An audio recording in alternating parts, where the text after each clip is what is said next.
That's a very, very, very important message that we all need to struggle with.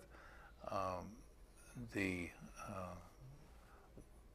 people, the idea of how much money do you need, the knee-jerk response to that is always a little bit more than I have now, which means that you haven't really wrestled with the problem at all, and but giving money away and giving it to charity particularly, and experiencing that you haven't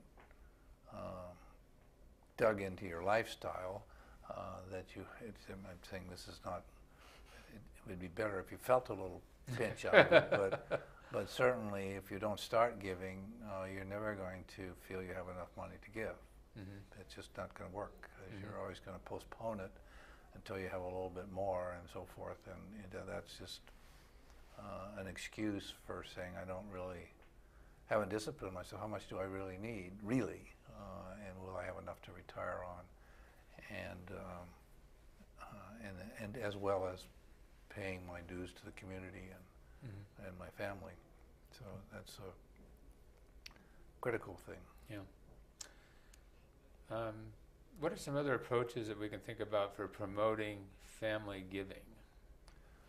Well, there are a lot of suggestions.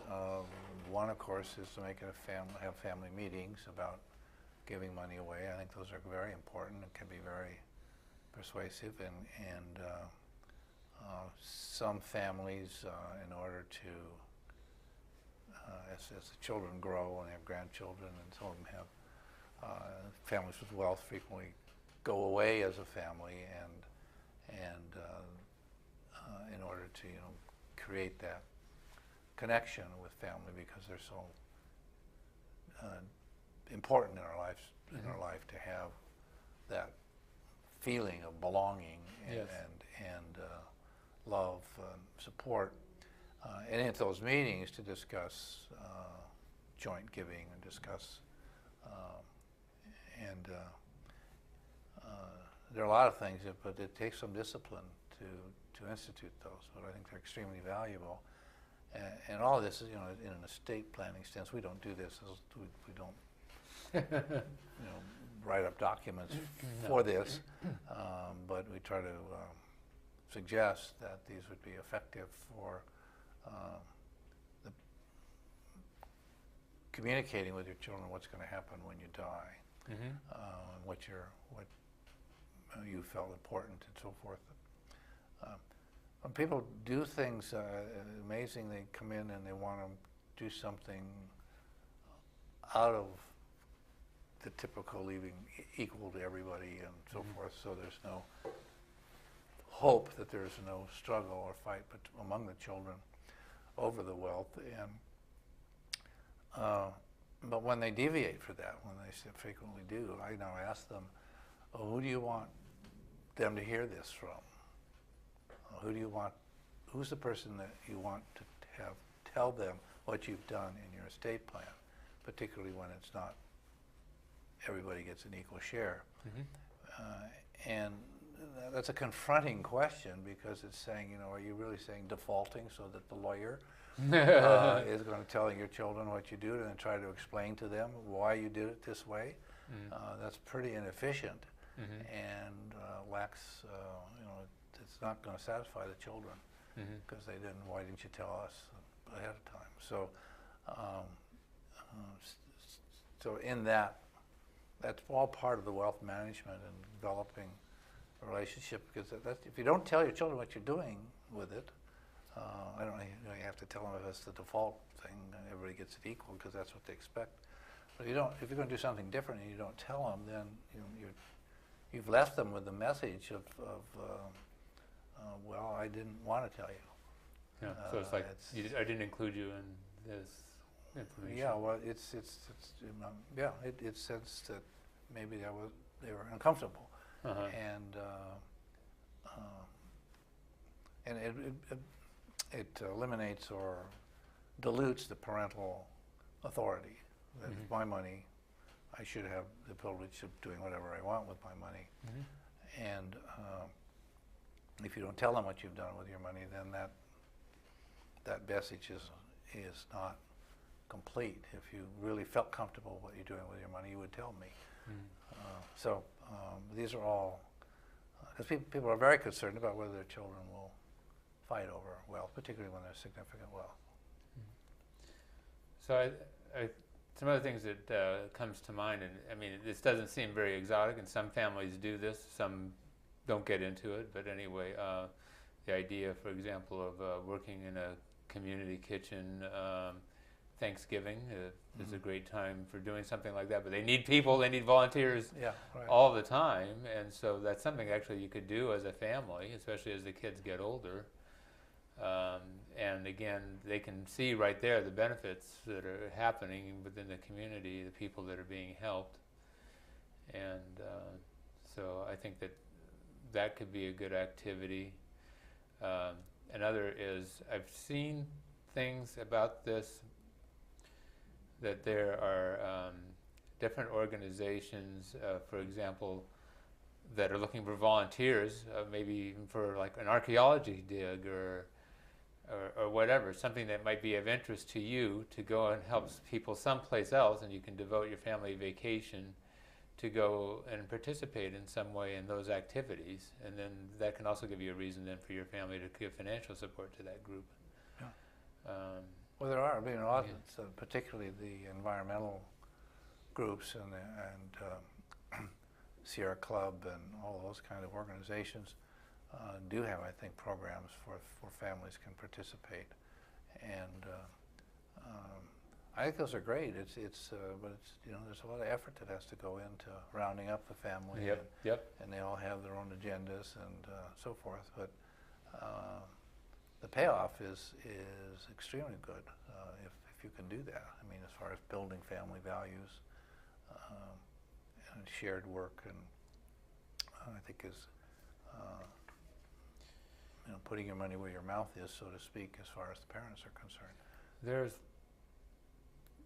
This is a tough time for a lot of people, and a lot of people may feel that they really don't have the money to give, but they may have the time to give. And like you said, there are 1,000 of these organizations here in Santa Clara County alone. And so you can get the benefit of giving to these organizations, and it won't cost you a cent. It may cost you some time. But anyway, and again, it can pass a positive message to your kids. But you get that personal benefit as well, as far as satisfaction, having given to your community.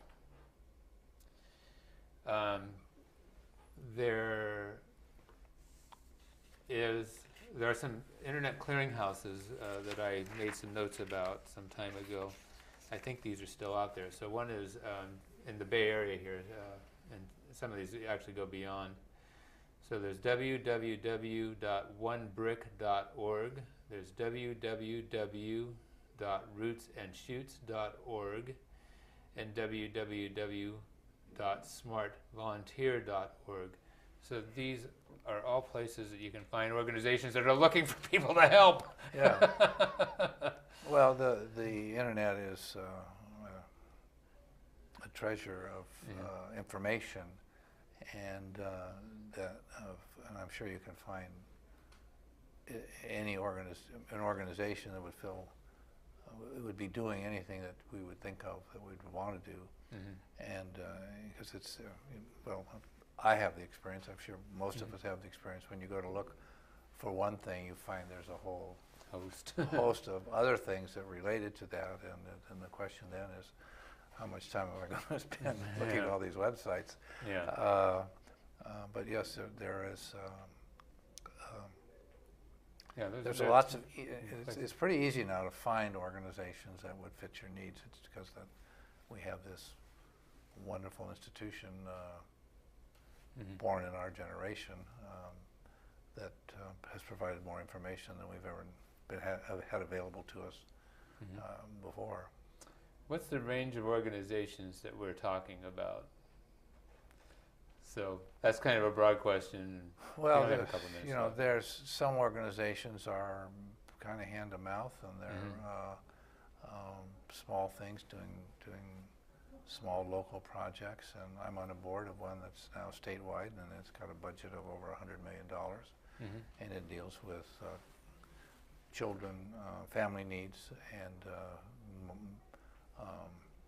developmental problems. Families that have families that have children are, quote, acting out, which means they're out of control, and that's a very common in every financial level, and there are ways to deal with that, and so there's every size possible, and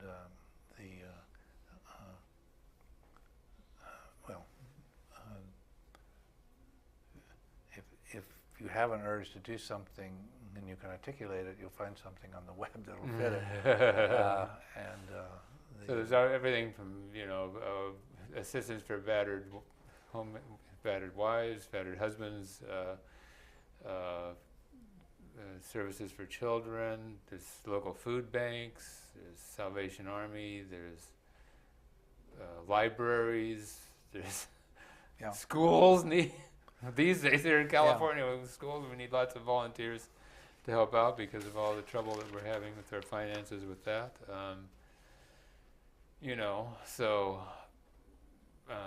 It's amazing, you can use your imagination. And if you can't find it, I guess you can create it. But and the arts, of course, is huge. So there's local community theater, which I've been involved with, and it contributes so much to the community. The orchestra, we had San Jose Symphony and the ballet company and opera and so forth. So the arts is a huge area that we can be involved in. And Create TV, where where we happen to be recording this, is a community service organization that's helping us out. So anyway, so we can just use your imagination. Well, folks, we've been chatting for about our 28 minutes here, and but I hope that we've been able to inspire you a little bit, at least get you thinking about, how can I get involved with community, and how can I teach this to my kids? Is this a worthwhile family value? Like John said, this is what helps to build the quality of community, to make it a worthwhile place to live, and we can all have a part. So anyway, we hope that you found this to be valuable, and we hope you can join us next time on Financial Insider Weekly.